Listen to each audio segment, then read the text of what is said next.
Hey everybody, welcome to the tutorial for how to make the dreamcatcher.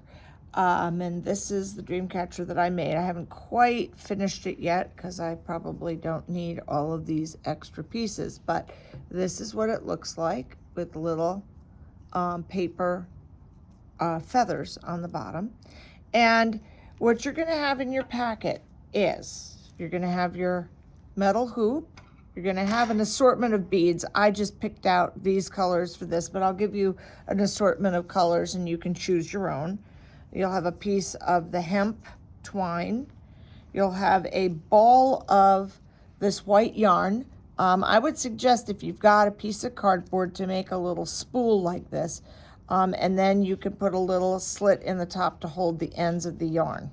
And I'll show you why that's helpful later when we're wrapping the hoop.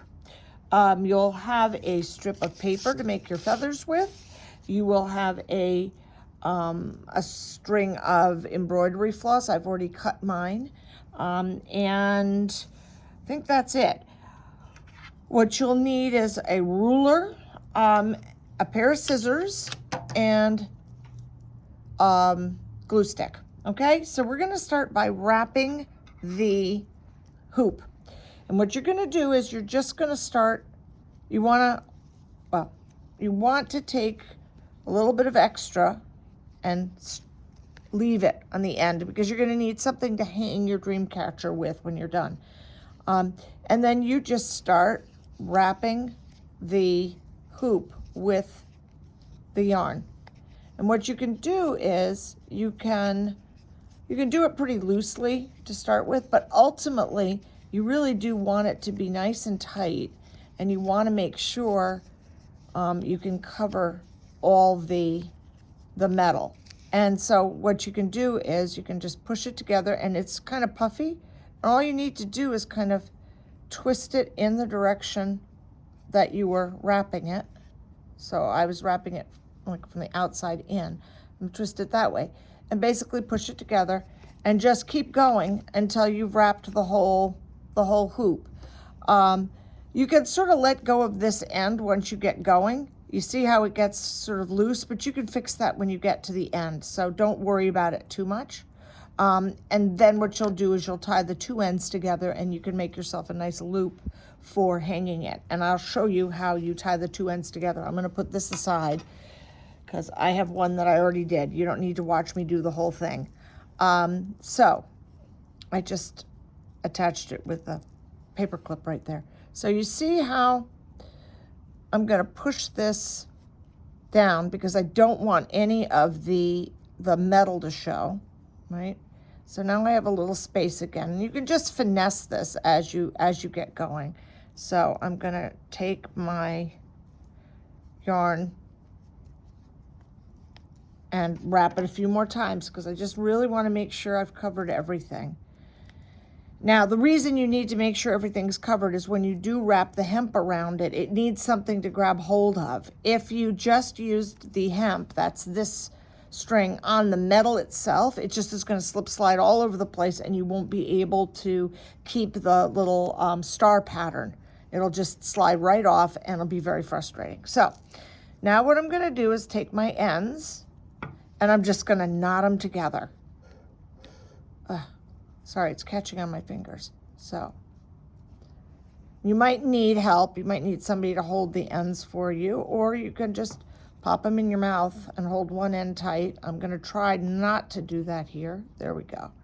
All right, so now I have the end knotted, and you can, again, play with a little bit to try to keep it from being so lumpy, right?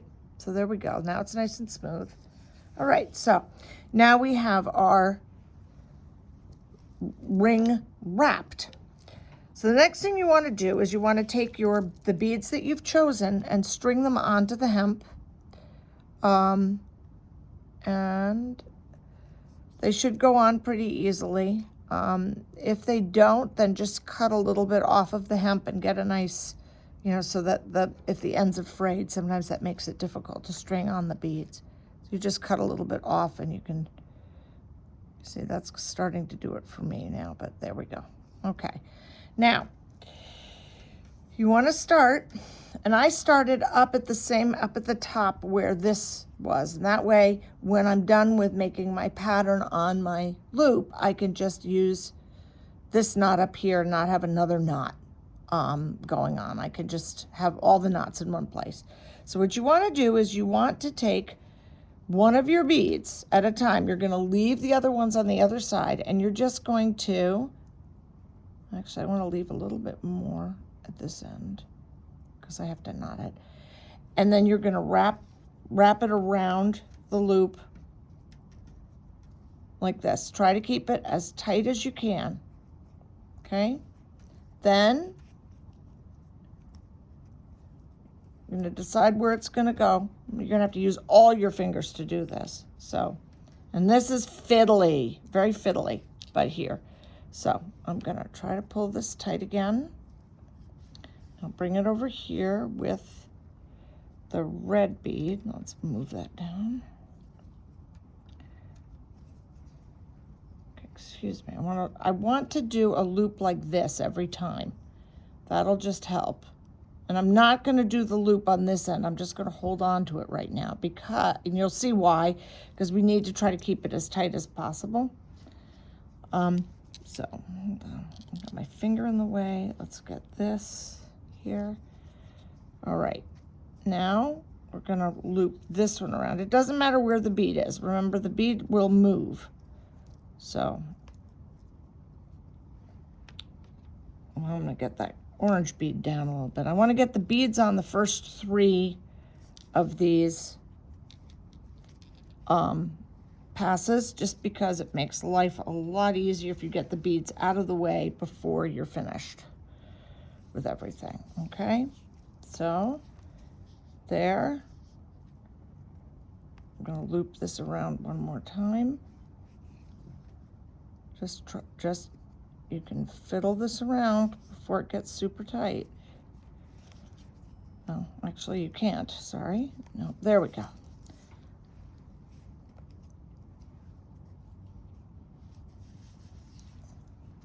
There, and then I'm going to end it up in the same place where it started. Now what I'm going to do is try to overlap these a little bit and get them as tight as I can, which is why you've left this last bit for last, for knotting everything. So this I'm going to pull on the other side of the hoop so that I've got something to knot, and then I'm going to knot these together. So just be patient with this and it'll work a lot better. It's very fiddly and fussy, but just be patient and you can get it. Promise. There we go. And now you've got your beads on your sort of star shape. And I'm going to double knot that. If you want to really secure it and you've got some, either a hot glue gun or crazy glue or even clear nail polish, you can do that and put that on the knot before you cut it off. Okay? Now, the last thing that we're going to make, I'm just going to do this like this now just to get it out of the way. The last thing we're going to make are our feathers. And what you're going to do is you're going to take your strip, and what I did was I cut it into 3-inch pieces. I folded them in half lengthwise, and I'll show you what you'll do with that. So I've got my 3 that way. If you want to make it longer, you've got some room to make it longer because that's how much is left. So you can play around with it. But these are 3 inches each. The embroidery floss that you have, I cut into about 6-inch or 6.5-inch lengths. You need 3 of those. And what you do is you take your glue, you just put it on the inside of your paper. You take your embroidery floss and just sort of put it in the middle of one side, right? Like that. And then, oops, I want this to stay in the middle. and then you just sort of fold it down the middle like that. And you're gonna do that 3 times and let it dry. Okay, I'm not gonna do it 3 times now, I'll just do it once. You wanna let it dry for a little bit. I'm not letting it dry just for purposes of this, but then you wanna cut out sort of a oval shape. That's gonna be the base of your feather. I find it easier to start from the top and go around. So it looks a little bit like actually a leaf, an oval with a point. And then you just cut out little notches, which will make it look, oops, like a feather. See? I don't know if you can see that. You look at it against there. I did 2 per side. They don't have to match because, you know, a feather wouldn't match if it's got, you know, some dents in the fluffy part of it. So there. So we've got our fake feathers. Then we take our loop, and on the opposite side of the hanging part, so down here, you can just tie this on. And you can make them all the same length. You can make the one in the middle. Whoops, this got all messed up, didn't it? Oops. Oh, I must have cut it with my scissors and accidentally. Whoops. So let's pretend I didn't do that. And you want to tie one of them in the center and then 2 on either side. And you can just double knot it in the back and then cut it off. Again, if you want to make it really sturdy, you would put a dab of either crazy glue or hot glue or nail polish on the back. But what I did was, you can put the knots, you can fiddle them to the back there. You see how I've got the knot there? And that's, put them to the front.